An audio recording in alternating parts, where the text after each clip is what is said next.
Shalom, Bapak Ibu Saudara sekalian, apa kabar Anda hari ini? Tidak terasa sudah memasuki minggu yang pertama dari bulan Juli. Sudah 6 bulan atau 1 semester berlalu dari tahun 2025.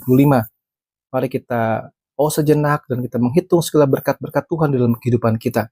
Mazmur 34 ayat 8, kecaplah dan lihatlah betapa baiknya Tuhan itu. Berbahagialah orang yang berlindung padanya. Mari kita bersatu dalam doa.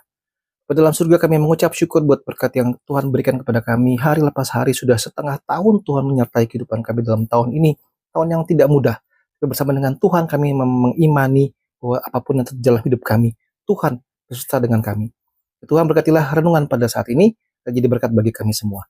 Dalam nama Yesus Kristus kami bersyukur, kami berdoa. Amin. Saudaraku, melanjutkan renungan. Minggu lalu kita sudah mengakhiri tentang khotbah di bukit bagian pertama, 8 ucapan bahagia. Saya merenung terus apa yang ingin disampaikan oleh firman Tuhan dan saya mendapati bahwa kita akan merenungkan lanjutannya. Saudara, hari ini kita akan melihat tentang tema garam dunia. Itu hal yang sangat sulit sekali adalah karena sudah hampir semua orang pernah mendengar tema garam dunia. Sudah baca berkali-kali, dengar khotbah berkali-kali. Jadi sebuah hal yang sulit buat kita untuk menangkap ada apa lagi yang Tuhan ingin sampaikan. Mari kita dengar rendah hati saat ini merenungkan bersama-sama. Matius 5, 13-16. Kamu adalah garam dunia. Jika garam itu menjadi tawar, dengan apakah ia diasinkan? Tidak ada lagi gunanya selain dibuang dan diinjak orang. Kamu adalah terang dunia. Kota yang terletak di atas gunung tidak mungkin tersembunyi. Dia pula orang tidak menyalakan pelita lalu meletakkannya di bawah gantang, melainkan di atas kaki dian, sehingga menerangi semua orang dalam rumah itu.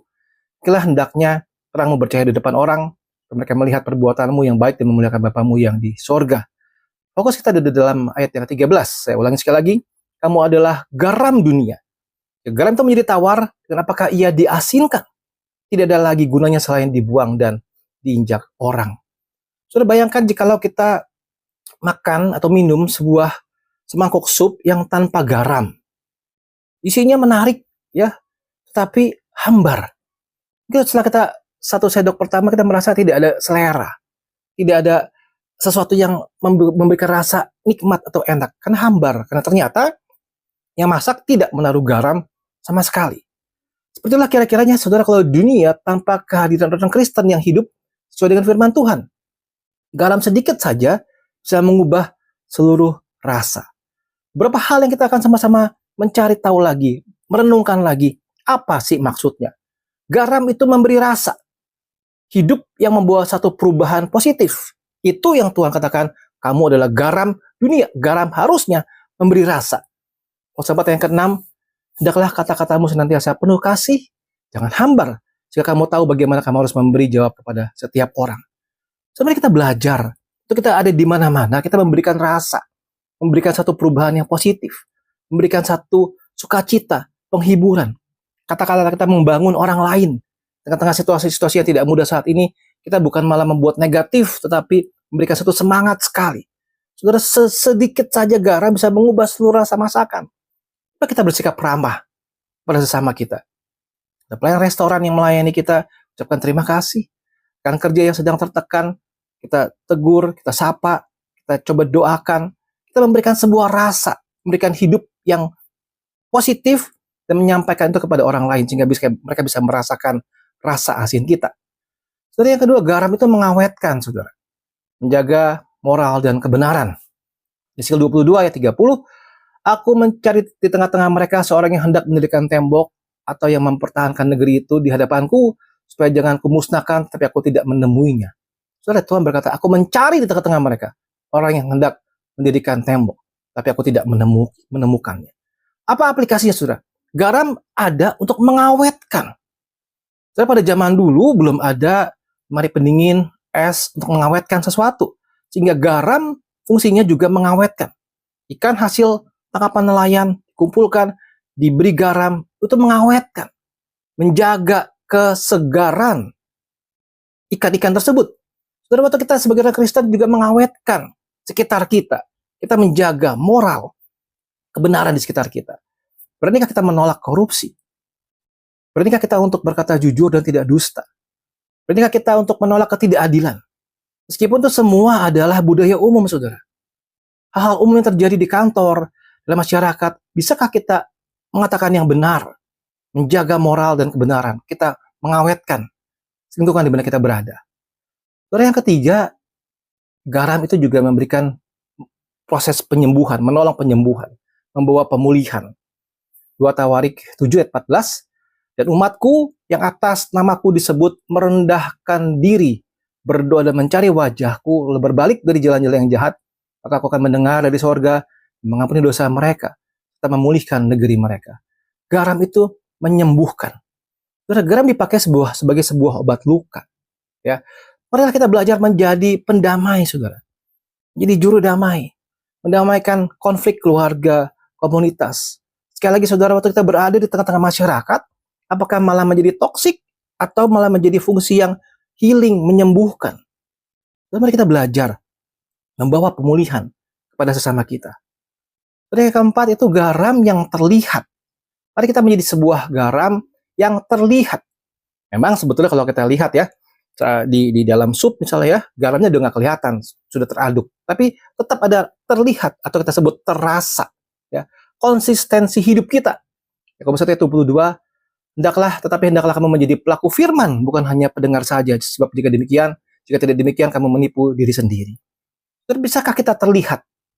Bisakah kita terasa? Ya, aplikasinya apa, saudara? Jangan hanya jadi seorang Kristen yang KTP saja. Ya, tidak tunjukkan iman dengan benar.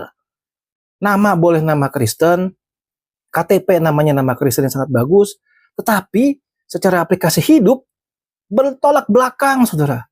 Orang seringkali berkata bahwa jangan mau bisnis dengan bapak itu, gitu ya. Orang gereja malah lebih gila permainannya, lebih kacau, ya, sogok sana sogok sini, tipu sana tipu sini. Itu Kristen KTP, saudara. Mari kita menjadi garam yang terlihat. Garam memang tidak dapat dilihat, tapi rasanya jelas. Aplikasi-aplikasi praktis adalah hidup kita, apakah kita follow the rule, ikuti aturan, jujur, mengakui kesalahan yang sekalipun orang tidak tahu. Kita terlihat, orang terasa. Orang bisa melihat begini, oh beda ya, kalau bapak ini ngomongnya tuh baik sekali, menguatkan, dan ternyata hidupnya pun berbeda. Di depan orang tetap baik, di dalam tidak orang lihat pun tetap baik. Bisa kita seperti itu. Dan poin yang terakhir adalah garam yang bisa tetap punya konsistensi rasa asin, tidak kehilangan identitas. Saudara, ini sangat sulit sekali. Roma 12 berkata, janganlah kamu jadi serupa dengan dunia ini, tapi berubahlah oleh pemburuan budimu, sehingga kamu dapat membedakan mana kehendak Allah, apa yang baik yang berkenan kepada Allah, dan yang sempurna.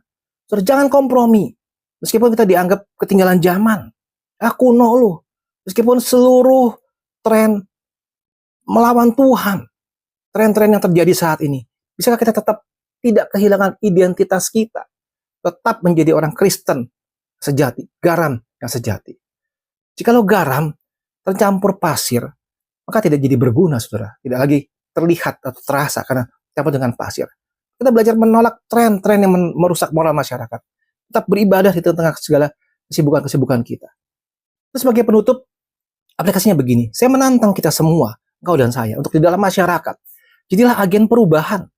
Hidup jujur di tengah-tengah zamannya seperti ini. Memang tidak mudah, tapi coba tetap mempertahankan rasa asinmu. Jangan ikut dunia. Dalam gereja Tuhan, jaga kemurnian pengajaran dari firman Tuhan.